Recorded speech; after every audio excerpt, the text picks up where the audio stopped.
Hi, it's John and welcome to the channel. Great to have you along today. It's 3:11 p.m. Friday, June the 27th. Enjoying a nice mug of tea this afternoon. Hope you're having a wonderful day. Big news breaking this afternoon you may be aware of. Donald Trump has just shut down all negotiations with Mark Carney, the Liberal Party in Canada, regarding tariffs.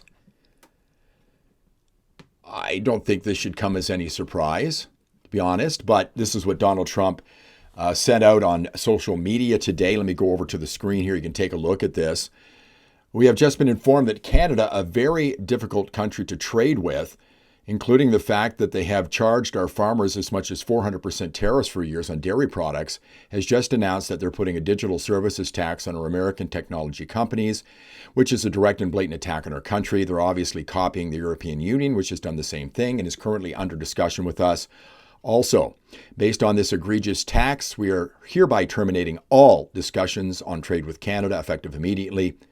We'll let Canada know the tariff that they will be paying to do business with the United States of America within the next 7-day period. Thank you for your attention to this matter.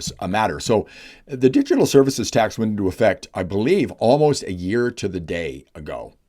So it has been in place. Trump may be just being told about it or was just waiting to lower the boom on Canada today because he has a flair for the dramatic, of course. And of course, in here he's talking about dairy products.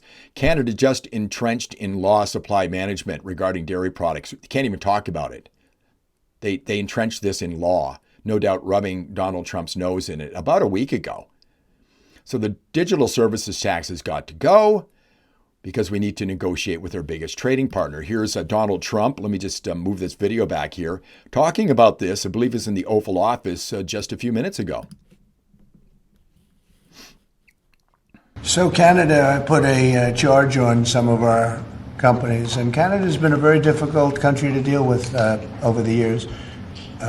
We hear Canada, we have a great relationship with the people of Canada, but it's been very difficult. And they put a charge, and they were a little bit early. We found out about it. So, and we have all the cards. We have every single one. We don't want to do anything bad, but they have economically. We have such power over Canada. I'd rather not use it, but they did something with our tech companies today, trying to copy Europe. They copied Europe. It's not going to work out well for Europe either. So he goes on to talk about dairy products, 400% tariffs on products and whatnot, things like that. So Donald Trump's pissed off, breaking off negotiations with Mark Carney, the great negotiator. People online saying Mark Carney has played this perfectly. Donald Trump is taking the ball and going home. But this will not pan out well for Canada. Rupa Subramanya, she sent out that initial tweet that I showed you from Donald Trump. And she has this to say, which I think is important. This is unfortunate, and clearly Mark Carney messed up big time. For what it's worth, Pierre Poilievre planned on keeping the digital services tax and supply management, so unlikely that the outcome would have been different under a Poilievre government. I don't know whether that's the case. Despite the fact that Donald Trump said he didn't like Pierre Poilievre and the Conservatives over here during the election campaign, I think there would have been a better relationship between Poilievre and Trump because they're more conservative and they could probably talk to each other better. And Pierre Poilievre wouldn't have been spending all of his time over cavorting with his neighbors and his friends and the people he feels comfortable with over in the European Union. He'd have got down to business months ago to fix this problem. As I showed earlier this morning, I showed a video from December 2nd. That was the day that Trudeau went to Mar-a-Lago and Donald Trump first floated out the 51st state. I believe Trump talked about these tariffs back in November, shortly after his election, before his inauguration by a long shot. And the Liberals have been dithering ever since. December 2nd's a long time ago, folks.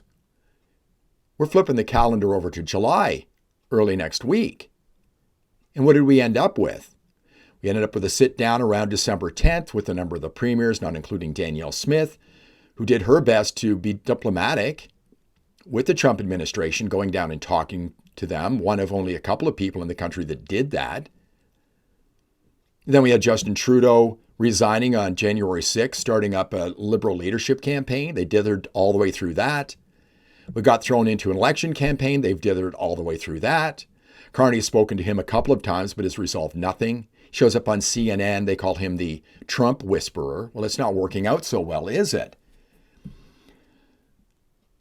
So Subramania goes on to say the Canadian political establishment, whether liberal or conservative, has invested in these self-harming policies that benefit highly entrenched groups at the expense of average Canadians. And I talk about it. I don't know how much the cream price here in Alberta has to do with the dairy cartel in Quebec, but I get pissed off about it. It drives up prices on everything, and I don't like paying too much for my dairy. I use a lot of dairy.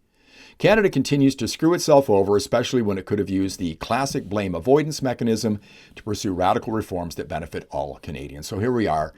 The tariff negotiations are over. Now, I don't find it surprising. I don't know what Danielle Smith's relationship is with the Trump administration and Donald Trump. There's pictures of her with Donald Trump and with Kevin O'Leary and Donald Trump and talking to a number of people in the Trump administration. She obviously knows them. I'm not sure what her relationship with them is, but just within the last couple of days, she's floated out the Alberta Next panel.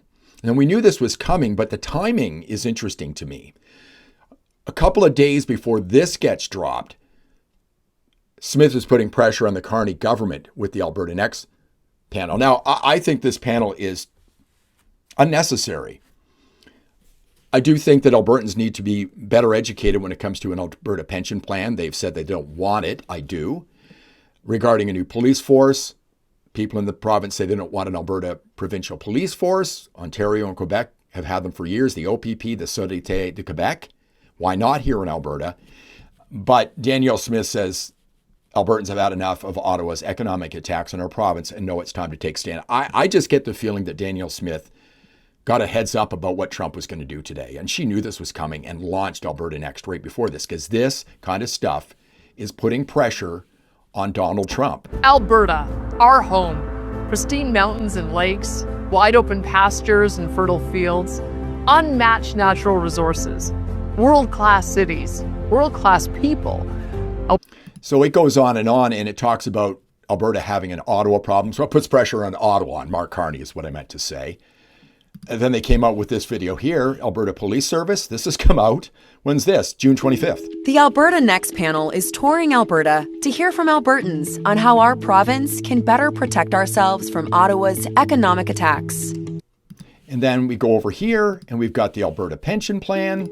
The Alberta Next panel is touring Alberta to hear from Albertans on how our province can better protect ourselves from Ottawa's economic attacks. They all start off like that, Ottawa's economic attacks. The answer to all of this chaos with Donald Trump is Alberta independence. We don't need more panels asking us what we want out here, Premier Smith. What we need is movement to get the hell out of Canada, because this is chaos. And we're getting dragged down into this. I will say that this is a benefit to the independence movement.